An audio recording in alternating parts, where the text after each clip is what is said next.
तो देखो ये बात हम सबको पता है कि किसी फिल्म का हीरो उतना ही यादगार और फेमस होता है जितना कि उस फिल्म का विलन खतरनाक होता है। उस विलन के द्वारा हीरो पर ऐसे ऐसे चैलेंजेस को रखा जाता है जिसे पार कर हमारा हीरो विलन के पास पहुंचता है और इस गुड वर्सेस इविल के बीच हुई फाइट को खत्म करता है और अपने चारों तरफ सच्चाई और अच्छाई का मैसेज स्प्रेड करता है। ये तो बात हो गई हीरो और विलन की। बात हो गई राइट वर्सेस रॉन्ग की, लाइट वर्सेस डार्कनेस की, प्योरिटी वर्सेस करप्शन की, जस्टिस वर्सेस इनजस्टिस की और एथिकल वर्सेस अनएथिकल की।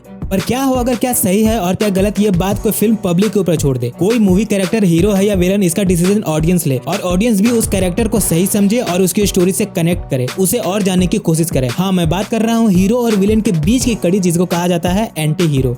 तो सबसे पहले देखते हैं कि एंटी हीरो का डेफिनेशन क्या होता है। The main character of the story but one who does not act like a typical hero. उसमें थोड़े विलन के गुण होते हैं, मतलब जो काम एक हीरो सही तरीके से और बिना किसी निर्दोष को हार्म किए कर सकता है, वो सेम काम विलन दूसरे तरीके से करता है, जहां वो राइट और रॉन्ग के बैरियर को क्रॉस कर जाता है और उसका तरीका हमारी सोसाइटी एक्सेप्ट नहीं करती है। They said and anti-heroes are still good people, but their approach to achieving what they want might be different than other society deems acceptable।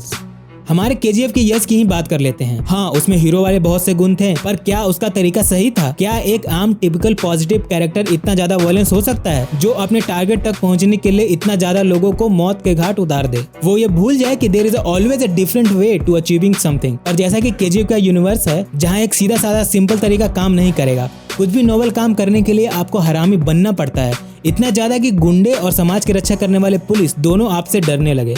Animal के हीरो को आप किस कैटेगरी में रखेंगे? क्या वो सारे काम सही तरीके से करता है? कितना वायलेंस दिखा है फिल्म में, कितने लोगों को जानवर की तरह मारता है और अपनी वाइफ को गन पॉइंट करता है छोटी छोटी बातों को लेकर। पर मूवी का एंड आते आते वो सच में एक एनिमल में ट्रांसफॉर्म हो जाता है। एनिमल जिसे सही गलत का कोई फर्क नहीं समझ में आता। अब पठान के जिम की ही बात कर लेते हैं। गलत तो वो भी नहीं था, अपने वाइफ और बच्चे को बचा नहीं सका जिस देश के लिए उसने इतना कुछ किया। यही इंसिडेंट उसे विलेन बनाने के लिए इनफ था। अगर फिल्म उसके पीओवी से बनती तो हीरो तो वो होता।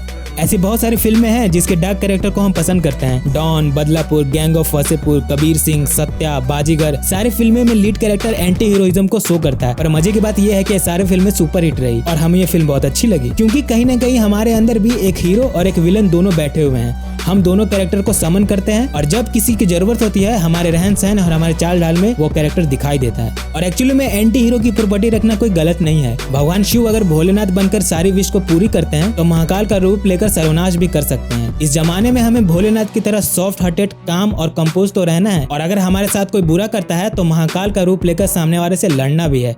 एज वी नो कि कभी कभी एंगर हमारे लिए सुपर पावर का काम करती है। हम ऐसे कामों को आसानी से कर लेते हैं जो काम न कर तो कभी नहीं कर पाते।